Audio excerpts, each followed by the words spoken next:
Dios le bendiga a cada uno de los hermanos en nombre del Señor esta mañana. Quiero extender un saludo bien especial en el nombre del Señor Jesús a mi amada iglesia del Señor en Belén, a cada uno de los hermanos de la Junta Local, a los diferentes líderes locales de comités, por el trabajo que se viene desarrollando en las diferentes situaciones, condiciones.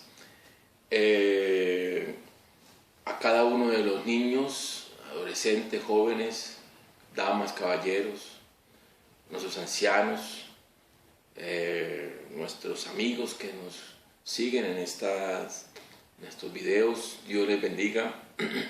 Seguimos orando al Señor, hermanos, para que pronto podamos tener la apertura de nuestros templos, que el tema de Bogotá es un poco más complejo, pero bueno, seguimos orando los unos por los otros, ¿no?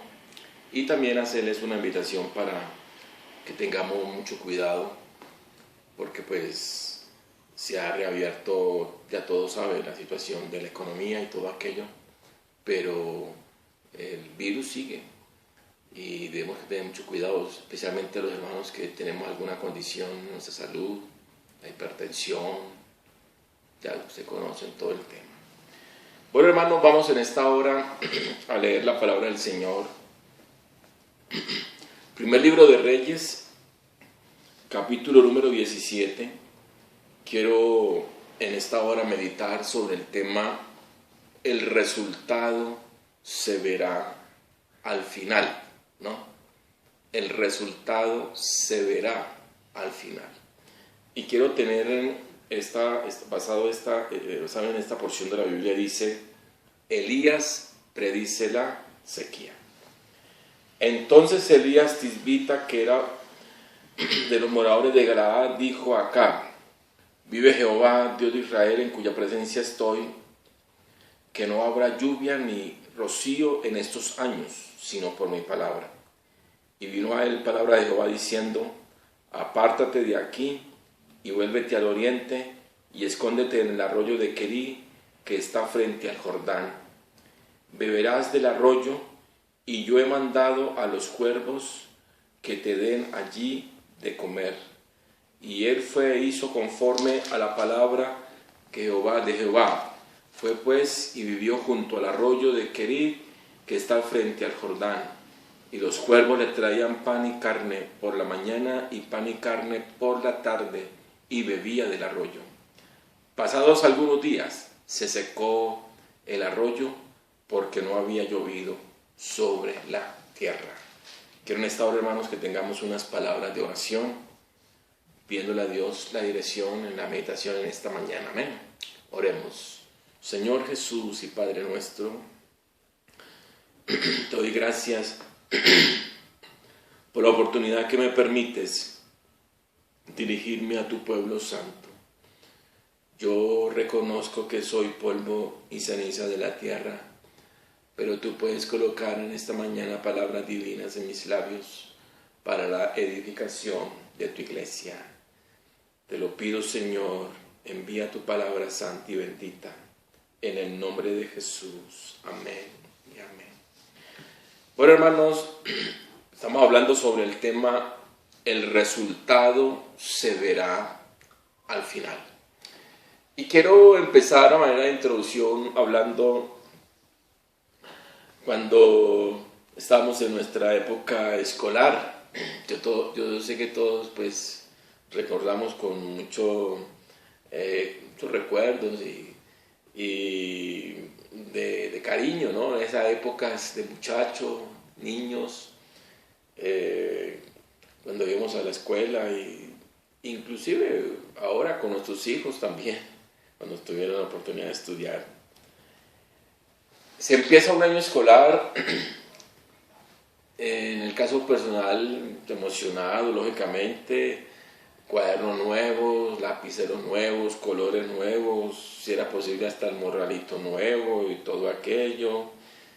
Y se empieza a finales de enero, en febrero, y comienza día tras día, va la marcha. Al principio comienza, el pénsul va de una manera suave, los profesores, pero a medida que se entra la materia, y lógicamente eso viene, el pénsul viene organizado por periodos, y el último periodo se da por allá para finales de noviembre, y yo sé que todos a veces dejamos las tareas a última hora, que los exámenes, bueno, esa época fue muy bonita, muchos recuerdos bonitos, pero el resultado se veía al final. Uno ve muchachos aplicados. Bueno, gracias a Dios yo tuve la oportunidad de ser uno de ellos, estar ahí juicioso, estudiando aquello y aquello, pero uno también veía compañeros a veces muy relajados, muchas fallas, no llevaba las tareas, los compromisos. Lógicamente, cuando llegaban las épocas de septiembre, octubre, por estas épocas ya empezaba el afán de muchos, ¿no?, a preparar los exámenes finales y una cosa y otra, y ya cuando entregaban las calificaciones al año, el resultado se veía al final. Yo tuve la oportunidad de ver a muchos compañeros míos llorar, tener que repetir el año, quedar habilitando. Bueno, yo quiero, hermano, en esta hora invitarle a la iglesia para que pensemos en eso. El resultado se verá, porque se verá. Amén. La Biblia dice que todo lo que el hombre sembrare, eso también segará. Segará, cogerá, lo disfrutará o llorará, ¿no?, la pérdida. Y quiero basarme, hermanos, en la historia del profeta Elías en los años del rey Acab, cuando gobernaban. Este hombre gobernó sobre Israel, la capital de aquella tierra de Israel era Samaria, y este hombre gobernó 22 años, se casó con una joven llamada Jezabel, que era hija del rey Baal, el rey de los sidonios, por cierto, un pueblo muy pagano, dado a la idolatría. Y acá se casó con esta muchacha, tenía que ser una muchacha muy bonita, además una princesa de Sidón, pero ella tenía en su corazón su fe, su creencia, su devoción hacia el dios Baal, que era el dios de la tierra de ellos. Y cuando se casó con Acab, vino a vivir a Samaria, Israel, pero se trajo, ¿no?, su amor por su ídolo, por su Dios, y no solamente para ella lo transmitió a la familia real, hermano, por su esposo, porque le volvió el corazón a este hombre para adorar a Baal. Fue tanto, hermanos, que el rey Acab resultó construyéndole un altar a Baal. Imagínense, hermano, qué cosa tan tremenda. Eso no fue cosa liviana, fue cosa muy tremenda. Le construyó el altar, un altar al templo, en el templo al dios de Baal. Lógicamente vinieron las consecuencias, hermano, porque todo pecado trae consecuencias al hombre. La Biblia dice que la paga del pecado es muerte, hablando de la muerte física, la muerte espiritual y la muerte eterna, que será al final de todo. El hombre quedará separado de Dios. Todo pecado trae su consecuencia, lógicamente. En los tiempos del rey Acab también trajo su consecuencia, y la consecuencia fue, hermanos, que Dios cerró las fuentes de agua, amén, las nubes las cerró y no envió más lluvia sobre la tierra de Israel.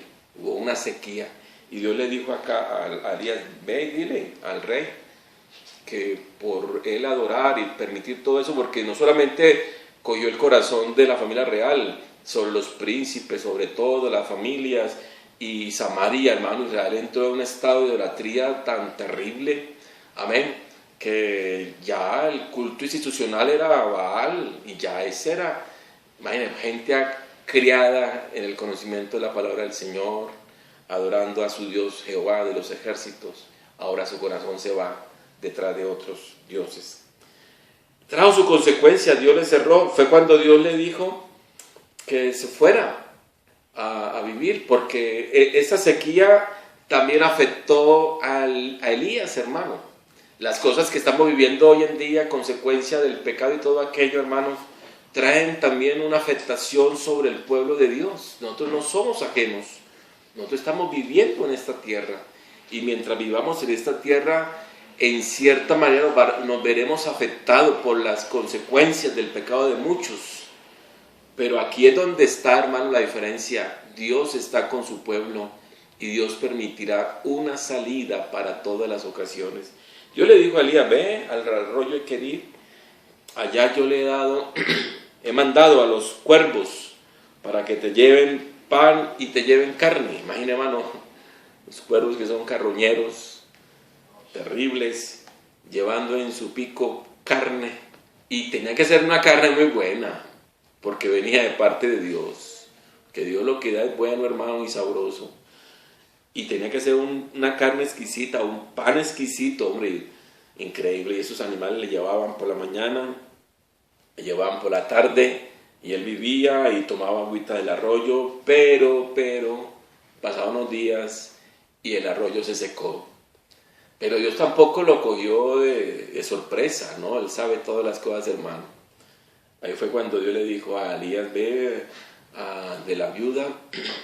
Hay una viuda ya, de por cierto, muy pobre, y yo le he dado orden, mira, yo le he dado orden para que ella te sustente el tiempo de la sequía.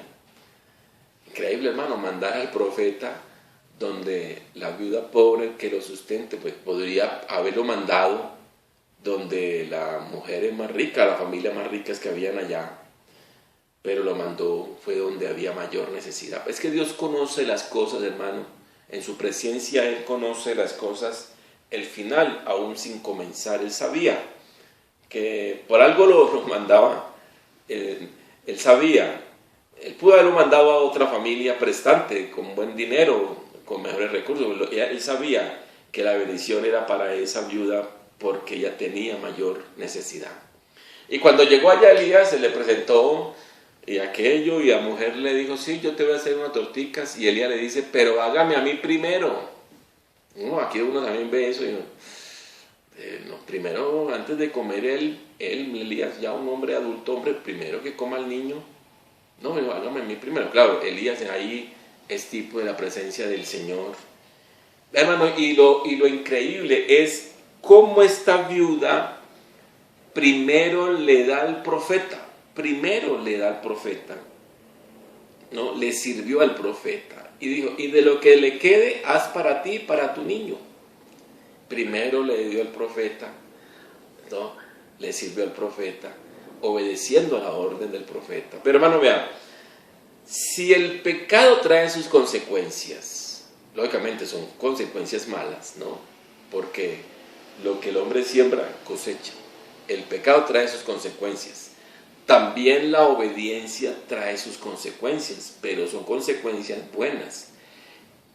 La desobediencia cierra la bendición de Dios, ¿verdad? La cierra. Él cerró las nubes para que no enviara algo. Pero la obediencia la abre la bendición de Dios. Y Dios envió bendición sobre esta viuda, que nunca le faltó la harina ni el aceite. Pero a lo que quiero llegar, hermanos, es que Elías vivía allí de una manera muy medida. Ahora, yo quisiera invitarles, hermanos, a leer en el capítulo 18, el capítulo siguiente, porque no solamente Elías era el que será conservado para Dios, habían otros profetas que vivían en Samaria. Y Jezabel, cuando instituyó el culto a Baal, ella comenzó a perseguir a los profetas de Dios y comenzó a matarlos, ¿verdad? Ahí fue cuando se levantó un hombre que trabajaba, era mayordomo en el palacio, llamado Abdías. Si usted mira el capítulo 18, el verso número 3, le voy a leer para que usted conozca bien. Dice, y acá llamó a Abdías su mayordomo. Abdías era en gran manera temeroso de Jehová, porque cuando Jezabel destruía a los profetas de Jehová, Abdías tomó a 100 profetas y los escondió de 50 en 50 en cuevas, y los sustentó, escuche esto, con pan y agua, con pan y agua. Entonces, este hombre, al días, cuando Jezabel mataba a los profetas de Dios, él consiguió unos profetas, logró salvarlos, y eran 100, y fue por allá de una manera pues solitaria, los escondió en 2 cuevas, 50 acá y 50 allá, y él dice la Biblia que él les proporcionaba agua y pan. Mire, Elías viviendo medido en la casa de la viuda, era pan y aceitico, no medido. Aquí los profetas de Dios, escondidos en una cueva, comían pan y agua. Pero yo quiero presentarles, hermanos, otro panorama, y se encuentra en el capítulo 18, el verso 19, acerca de los profetas de Baal, y los que eran 450, y los profetas de Acera, que era otra divinidad pagana, que eran otros 400, o sea que eran 850 profetas. Y dice así, el capítulo 18, el verso 19 dice: envía pues ahora y congrégueme a todo Israel en el monte Carmelo, y a los 450 profetas de Baal, y a los 400 profetas de Acera, que comen, ya lo que dice, que comen de la mesa de Jezabel. Dice, bueno, aquí hay algo que es bueno pensar, y aquí es donde yo quiero, hermanos, llevarlos a reflexionar. Acordémonos que en esta mañana el tema se llama el resultado se verá al final. Yo quiero presentarles aquí, hermanos, 2 panoramas. Uno, el de los profetas de Dios, y otro de los profetas de Baal, ¿no? Y de Acera, eran 2 divinidades. Los profetas de Dios, de Jehová el Señor, y los profetas de Baal. Unos escondidos en una cueva comiendo pan y agua, incluyendo a Elías, pasando pronto alguna necesidad ya también en la casa de la viuda, allá. Pero estos no comían pan y agua, dice que comían de la mesa de Jezabel. Hermano, yo le pregunto, ¿y qué comía esta señorita o esta reina? Era la mesa de Jezabel, la reina de Israel, los mejores manjares, las mejores carnes, becerros. Uno se pone a pensar, hermano, esas mesas, uno ve por ahí a veces, ha visto en videos, películas, de pronto, donde presentan noticias, hacen esa cena de esos hombres poderosos. Eso no comen cualquier cosa. Y hablando de entonces, hermanos, lógicamente ellos mandaban a traer, si en Israel no había, ellos mandaban a traer de otra nación. Podían pagar, traer comida, animales, becerros, vacas, toros, todo lo que quisieran, hermano. O sea, esa mesa tenía abundancia de comida y de la mejor calidad, o sea, sabrosa. Yo imagino que estos profetas se sentaban en esas mesas, hermano, ¿no? Los comedores en el palacio, a disfrutar de la comida, a saciarse, a comer de lo más exquisito que había en Israel, hermano, de lo mejor. De la misma mesa de Jezabel comían ellos. Pero usted ve los profetas de Dios allá escondidos en cuevas comiendo pan y agua. Dice, si lo miramos, si medimos esto en términos escolares, diría, oye, Elías y los profetas de Dios van como perdiendo el año, ¿no? Van como perdiendo el año. Van muy mal, ya. Si usamos la lógica nuestra humana, dice, no, Elías y los profetas están comiendo, tapando necesidades, situaciones, aparte de estar escondido. ¿Qué comodidad tiene estar en la casa de una viuda, hermano, si ella no tenía comodidades? Ya no tenía comodidades, o sea, Elías tampoco vivía con comodidades, mucho menos estos profetas escondidos en cuevas. Por Dios, ¿qué comodidad va a tener estar escondido en una cueva? Comiendo pan y agua. Y no solamente era el lunes, era el martes, el miércoles, el jueves, el viernes, el sábado, el domingo, lunes. O sea, era algo Era tremendo, hermano. Se pone a pensar en esto y dice, no, estas personas pasaban necesidades, van perdiendo el año. En cambio, estos profetas aquí, comiendo lo más exquisito. Y yo comía lo mismo todos los días. La comida era muy variadita, muy exquisita. Los mejores chefs preparaban las comidas. Cuando uno mira esto, hermanos, y si uno le pone la lógica humana a esto, uno diría, hay una gran diferencia entre unos y los otros, los que sirven a Dios y los que sirven a otros dioses, ¿sí? ¿Verdad? Aquí donde yo quiero llegar, hermanos, la diferencia o el resultado se verá al final. Ahí usted puede ver, hermanos, fue cuando Elías se le presentó acá y le dice, no, reúne los profetas allá, veámonos en el Monte Carmelo, ya todos conocemos la historia. Entonces, hermano, dice la Biblia que Elías se fue allá solo y los profetas de Baal empezaron a las danzas, a orar, prepararon el becerro y Baal nunca le respondió. Lógicamente, ¿quién va a responder si no tiene oído? Tiene oídos pero no oye, ojos y no ve, boca y no habla, ¿ve? Entonces fue cuando le correspondió Elías, y Elías con una oración sencilla, hermanos, dice que Dios le respondió y cayó fuego, consumió el holocausto y volvió el corazón de esta gente a Dios. Mira, hermanos, pero ahí no termina la historia.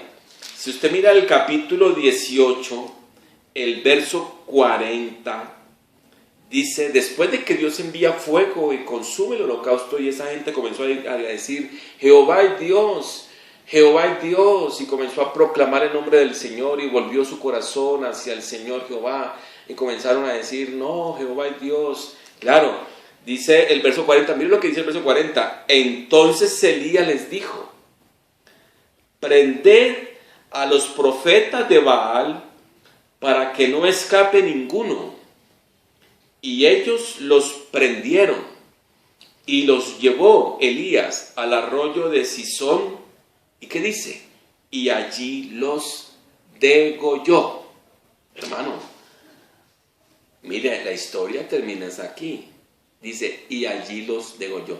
Claro, cuando esa gente vio, hermanos, y comenzó a proclamar, cogieron a los profetas de Baal y de Acera además. Los cogieron. Porque ellos eran los que el encargado de ministrar el culto a sus divinidades paganas. El pueblo los cogió cuando Elías les dijo, cójanlos, préndanlos. Los cogieron prisioneros, ¿verdad? Había que exterminar el culto a Baal y volver el corazón a Dios. Entonces los llevaron al torrente de Cisón, que era un arroyo, ¿no? Un arroyito. Y dice que allí los degollaron, ¿verdad? Murieron. El resultado se verá al final. Hermano, la vida cristiana, nosotros no la podemos medir, ni podemos vivir la cristiana por la lógica humana. Porque si la vivimos por la lógica humana, vamos a tener dificultades. ¿Cómo es que gente que no teme a Dios, se burla de Dios, vive en la maldad y hace de todo y le va bien? ¿Y cómo hay que personas que son temerosas de Dios, que son fieles a Dios con sus ofrendas, sus diezmos? Aquellos son personas que sirven a Dios y a veces tienen situaciones complicadas como las que vivió Elías y la vivieron allá comiendo pan y agüita, mientras que otros comen de lo mejor.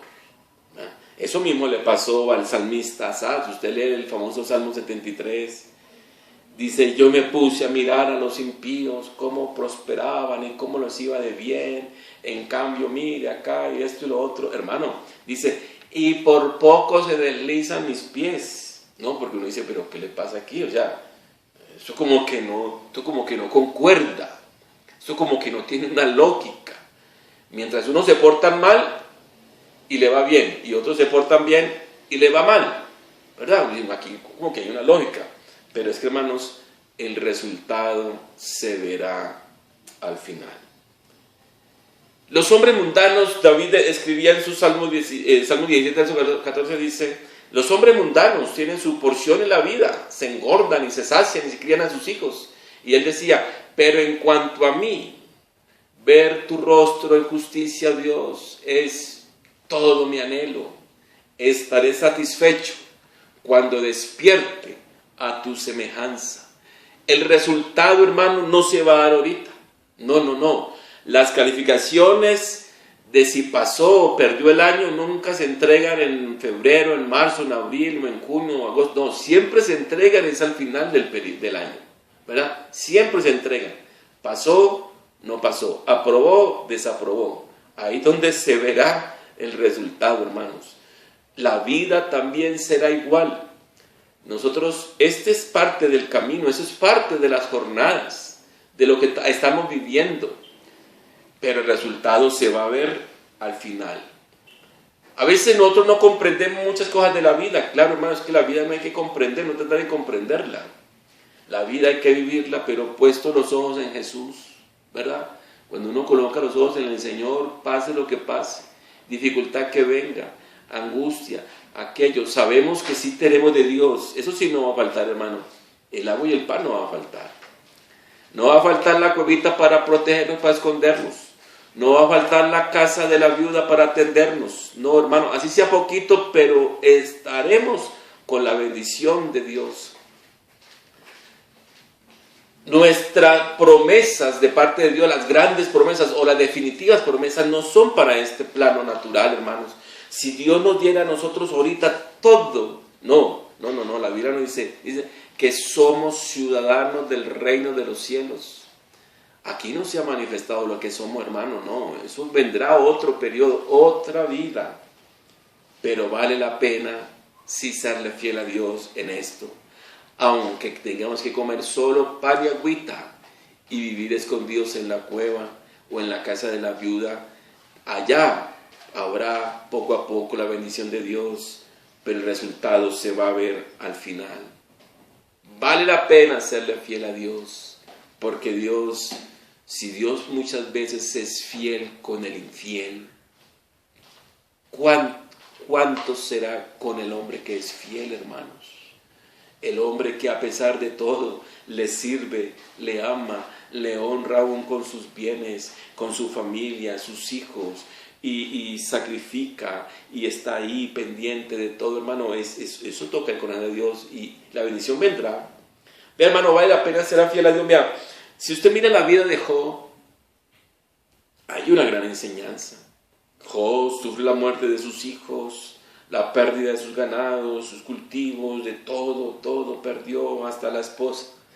Mas sin embargo, él fue fiel, perdió su salud, se rascaba con una teja. ¿Cómo sería, hermano? Era una sola llaga, todo. ¿Cómo sería este hombre de sufrir?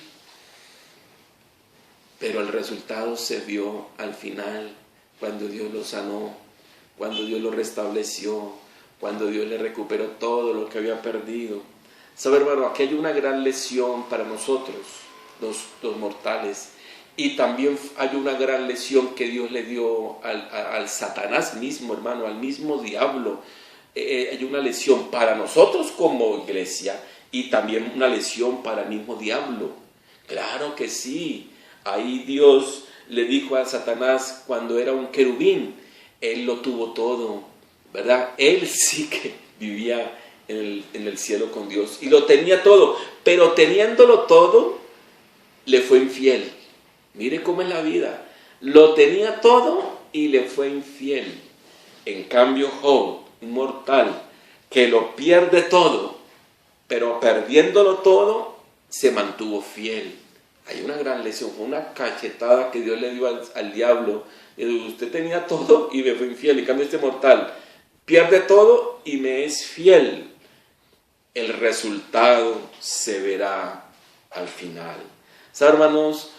No comprendemos la vida muchas veces y situaciones que pasan, que uno a veces dice, bueno, esperemos en Dios. Dios tiene un propósito con todo. Dios tiene un propósito con todo, hermanos. Él ya tiene en su presencia todo organizado.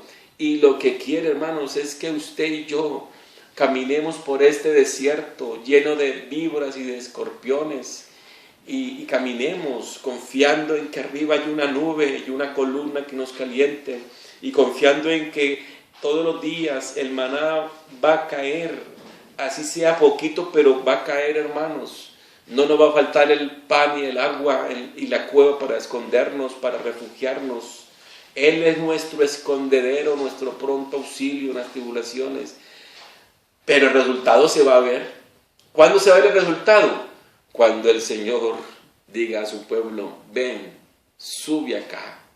Y su pueblo, partiremos, hermanos, para estar siempre con el Señor, a estar en su presencia, a verle cara a cara, a un lugar donde nunca más nos diremos adiós, nunca más tendremos que llevar a enterrar a nuestros seres queridos, porque la muerte no entrará. Ya no nos van a cobrar arriendo, porque somos hijos. ¿Acaso un hijo pequeño le paga arriendo a su papá por usarle la piecita de su casa? No, hermano. No. El hijo vive en la casa de su papá, y si tiene hambre, simplemente va a la nevera y mira lo que hay. Si hay una fruta o un yogurcito, un que se lo come, papá, ¿usted me va a permitir? No, el hijo es el hijo, hermano. Mis hijos se acostaban conmigo en mi cama chiquitos, y aún grandes. Son mis hijos, ¿verdad? Hay confianza, es que eso es de ellos, todo lo que yo tengo es de ellos. Mi esposa, todo, porque somos una familia, hermanos, ¿verdad? Yo nunca le digo a Andresito, ay, usted me tiene que pagar tanta plata por esta piecita. No, hermano, no. Eso, y uno también dice, es que somos hijos de Dios, hermano. Cuando estemos allá en su reino, en su casa, entonces podemos decir, valió la pena haber comido pan con agüita. Valió la pena. A veces pensamos que el año lo íbamos a perder. Pero hermanos, cuando un hombre le apuesta a Dios, él nunca va a perder. Nunca va a perder. Por eso yo quisiera en esta hora invitarle, para que usted le dijera al Señor en esta hora, Señor, ayúdame a vivir mi vida cristiana. No mirando lo que el mundo tiene. No. Más bien mire la bendición de Dios. Mire la provisión de Dios. Mire que el resultado se va a ver al final. Y Dios es fiel y misericordioso. Vamos a invocar el nombre del Señor en esta hora. Dale gracias a Dios por su palabra. Señor Jesús y Padre nuestro, te doy gracias por la palabra que me has dado en esta mañana, Señor. Oh Dios mío, ayúdame a comprender la vida. Yo no puedo vivir la vida humana con la lógica humana porque me meto en problemas. Yo tengo que mirar, Señor, esta vida, pero con la mente tuya. El resultado se verá al final. Ayúdanos, Señor, a tus hijos donde estén, a tu pueblo, Señor. Si muchas veces tenemos que recurrir a la cueva, a comer el pan con la agüita, a la incomodidad, pero no importa, Señor. Lo que yo quiero es vivir para ti, Señor, porque tengo la confianza que el resultado será al final, cuando podamos partir y estar contigo para siempre. En el nombre de Jesús doy las gracias. Así que, hermanos, sigamos siéndole fieles a Dios en todo momento. Un abrazo para todos.